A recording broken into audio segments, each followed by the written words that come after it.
রুকুচকে হৃদ ভাইয়ের দিকে তাকিয়ে রইলাম। লোকটাকে সুবিধার মনে হচ্ছে না আমার। বাবা মা এই কোন মানুষের পাল্লায় পড়ালেও কে জানে। আমি ভেবেছিলাম বাসার ঘরে কথাগুলো বলার পর মানুষটার দুইটা প্রতিক্রিয়া হতে পারে। এক, তোমাকে বিয়ে করেছি কি আলাদা থাকার জন্য, এখন তুমি আমার বিয়ে করা বউ, সো তোমাকে ছুলে আমার একটুও পাপ হবে না, এই টাইপের কিছু। দুই, আচ্ছা সমস্যা নেই, আগে তুমি আমায় চিনো জানো, তারপর না হয় আমার কাছে এসো, তুমি যত সময় নিবে নাও, আমার প্রবলেম নেই, আমি কখনো তোমার কিছুর জন্য জোর করবো না। কিন্তু আমার ভাবনাকে জলে ফেলে লোকটা কোনো পাত্তাই দিল না আমাকে। অপমানিত বোধ করলাম আমি। আর লোকটা নিচে বিছানা করে শুয়ে পড়ে, কি সুন্দর ঘুমাচ্ছে। আমিও আর এটা নিয়ে ভাবলাম না, কাপড় চেঞ্জ করে নিলাম, অনেক রাত হয়েছে, এবার ঘুমাতে হবে। সকালে ঘুম ভাঙতেই দেখি সে এখনো ঘুমাচ্ছে। সারা রাত এদিক ওদিক ছটফট করলো ইঁদুরের মতো। হয়তো নিচে ঘুমানোর অভ্যেস নেই তার। এক মুহূর্তের জন্য হলেও আমার একটু মায়া হচ্ছিল মানুষটার জন্য। যাই হোক, স্বামী তো, তবুও আমি মানবতা দেখালাম না। আমাকে পাত্তা না দেওয়ার উসুল নেব আমি, জ্বালানো তো সবেমাত্র শুরু। সকালে তাড়াতাড়ি উঠে গেল হৃদ ভাই, চোখগুলো লাল হয়ে আছে, দেখেই বোঝা যাচ্ছে রাতে ঘুম হয়নি তার। তবুও আমি কাটা গায়ে নুনের ছিটকা হিসেবে তাকে বললাম, রাতে ঘুমাতে পারেননি তাই না? আমাকে বলতেন যে আপনি নিচে ঘুমাতে পারতেন না, তাহলে প্রয়োজনে আমিই নিচে ঘুমাতাম। হৃদ ভাইয়া এক দৃষ্টিতে কিছুক্ষণ আমার দিকে তাকিয়ে রইল।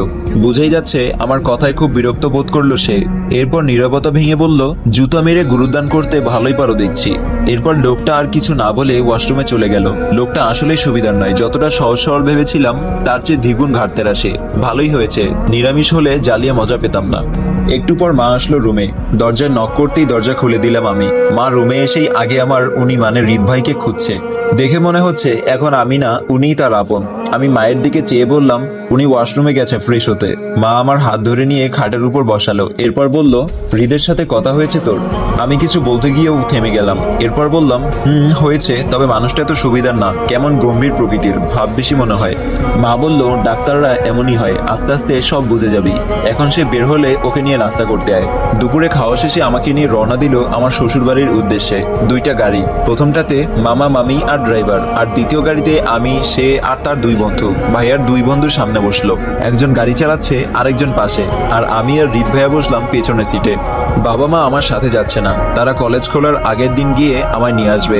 এখনই কয়েকদিনের জন্য পাঠাচ্ছে, যাতে শ্বশুরবাড়িটা একটু ভালো করে দেখে বুঝে বাড়ির সাথে পরিচিত হয়ে আসতে পারি। এরপর আমার এক্সাম শেষে তখন অনুষ্ঠান করে তুলে নিয়ে আসবে।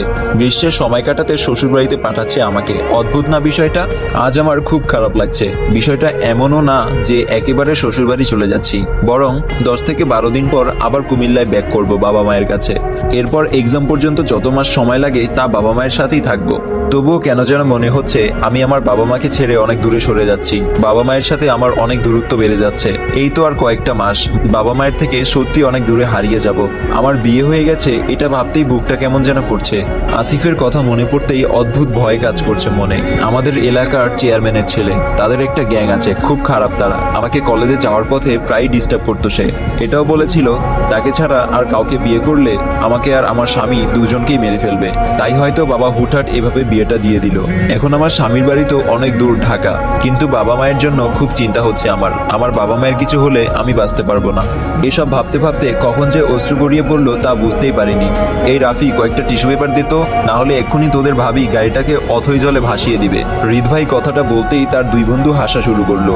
আমি বুঝতে পারছি না সে কি টিস্যু চাইলো নাকি আমায় ইনডিরেক্টলি অপমান করলো। সে এক হাতে ফোন টিপছে, অন্য হাতে আমার দিকে টিস্যু পেপার এগিয়ে দিল। আমি টিস্যু নিয়ে অশ্রুমুছি নিয়ে বাইরের দিকে তাকিয়ে রইলাম। প্রায় সন্ধ্যা ঘনিয়ে এসেছে, আর আমরাও চলে এসেছি প্রায়। কুমিল্লা থেকে ঢাকা আসতে আসতে সন্ধ্যা পার হয়ে গেল। বাড়ির গেটের সামনে এসে গাড়ি থামলো।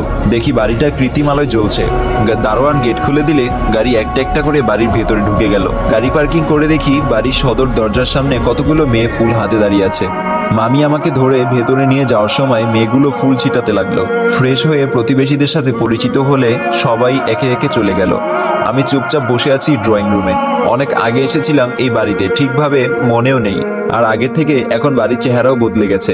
হৃদ ভাই নাকি হসপিটালে চলে গেছে জরুরি কল পেয়ে। কত ব্যস্ততা তার, নতুন বউকে সঙ্গ দেওয়ার সময় পাচ্ছে না সে। একেবারে অনুভূতিহীন একটা মানুষ। আমি কিচেনে মামির কাছে গেলাম, দেখি শিলা, কাজের মেয়েটা, রাতের জন্য রান্না করছে, আর মামি চা বানাচ্ছে। আমি মামিকে বললাম, আমি একটু বাড়িটা ঘুরে দেখবো মামি। মামি শিলাকে উদ্দেশ্য করে বলল, আরশিকে বাড়িটা ঘুরিয়ে দেখাতো, আমি এদিকটা দেখছি। মামির কথা শেষ হতেই আমি বললাম, না না, তোমাকে কষ্ট করতে হবে না মামি, ও বরং রান্না করছে করুক, আমি পারবো, সমস্যা নেই। মামির সম্মতি পেয়ে আমি বাড়িটা ঘুরে ঘুরে দেখতে লাগলাম। এখন রাতের বেলায় ছাদের উপরে যাওয়া ঠিক হবে না বলে ছাদটা দিনের বেলায় দেখবো ভাবছি। সারা বাড়ি ঘুরে ঘুরে দেখলাম। এরপর একটা রুমে ঢুকে আমি অবাক হলাম, শুধু অবাক না, খুব বেশি অবাক হলাম। রুমটার দেয়ালে অনেকগুলো ছবি ঝুলানো, যেগুলো অন্য কারো নয়, আমারই ছবি। আমি অবাক হয়ে দেওয়াল থেকে একটা ছবি নামিয়ে হাতে নিয়ে দেখতে লাগলাম। তখনই পেছন থেকে একটা পুরুষ কণ্ঠ ভেসে এলো আমার কানে, এই মেয়ে, আমার রুমে কি করছো? আমার অনুমতি ছাড়া কেউ আমার রুমে ঢোকে না, সম্পূর্ণ নিষেধ। আমি পেছন ফিরে হৃদ ভাইকে দেখে হুট করে বলে দিলাম, আমারও অনুমতি নিয়ে ঢুকতে হবে এখানে? হুট করে এমন কথা কেন বললাম তা আমি নিজেও বুঝতে পারছি না। আমি কি অধিকার খাটিয়ে কথাটা বললাম? আমার হাতে ছবিটা দেখে হৃদ ভাইয়া এগিয়ে এসে ছবিটা নিয়ে নিল। তারপর আমার দিকে চেয়ে বলল, এগুলো আজকে বিকেলেই লাগানো হয়েছে, আর এটা মায়ের কথা মতোই লাগিয়েছে, এতে অবাক হওয়ার কিছুই নেই।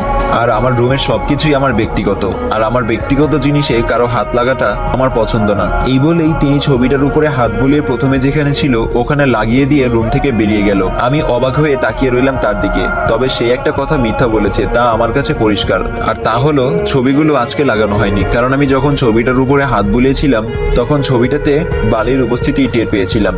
যদিও খালি চোখে তা দেখা যাচ্ছিল না, তবুও বুঝলাম ছবিটায় কিছু বালির উপস্থিতি ছিল, আর যা আজকের দিনেই এই রুমে আসা সম্ভব। তার মানে ছবিগুলো অনেক আগে থেকেই এই রুমে সেট করা। কেন জানি আমার মুখ দিয়ে একটু হাসি ফুটলো। লোকটা কি আসলেই অনুভূতিহীন, নাকি এগুলো মাত্রই অভিনয়?